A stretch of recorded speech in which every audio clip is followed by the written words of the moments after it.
Hello, this is Gray from Salt Lake City, Utah. I got a poem here for Javi, Rico, who contributed to my journey to the 2014 Individual World Poetry Slam. Now, Javi, I have this poem here. It's a prayer poem that I wrote. This one is for the God of Coffee. So, just wrote it. My hand is tired and sore, so bear with me here. Dear God of Coffee, I surrender myself to you every day, first thing in the morning, before I can ever know the agony of what it is to be without you. I vow never to lose faith in you, dear God of Coffee. I once, briefly, went without you for a day, and on that day, I felt as though I was walking alone in the dark.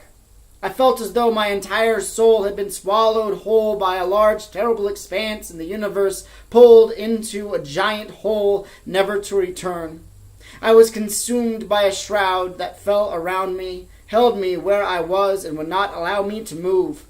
Mostly, though, I had a really splitting headache that made it impossible for me to leave my apartment, to go down to the coffee shop to get more coffee.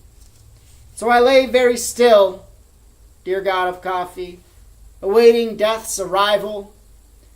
But death did not strike me down that day. But with your spiritual guidance, I was reborn.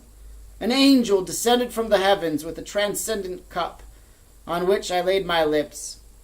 By angel, I mean my fiancée, Rebecca May, who went out to get me coffee after watching me weep for about 10 minutes and then begging her to please go get some coffee for me. Nevertheless, my angel/fiancé presented the divine cup on which I laid my lips, and as I did, a great light shined brilliantly into my skull. The sky cleared, the storms passed, the seas settled, and I felt as innocent as a newborn calf. At that moment, I turned to my angel and said, "Hon, I am super hungover. Can we go get brunch or something, please? Maybe an ibuprofen?"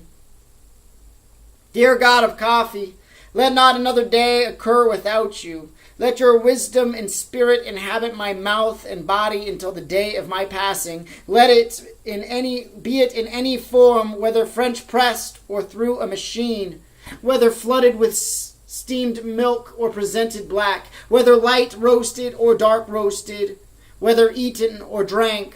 Come to me in all forms, except instant or Folgers, because that actually tastes more like battery acid.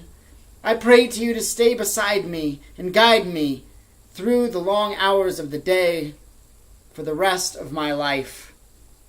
Amen. I think that's a God we can all worship safely, myself. All right. Thank you for your patience, Javi. I know it took me a while, but there you go. I really appreciate your support, and I hope you're having a wonderful day. Bye-bye.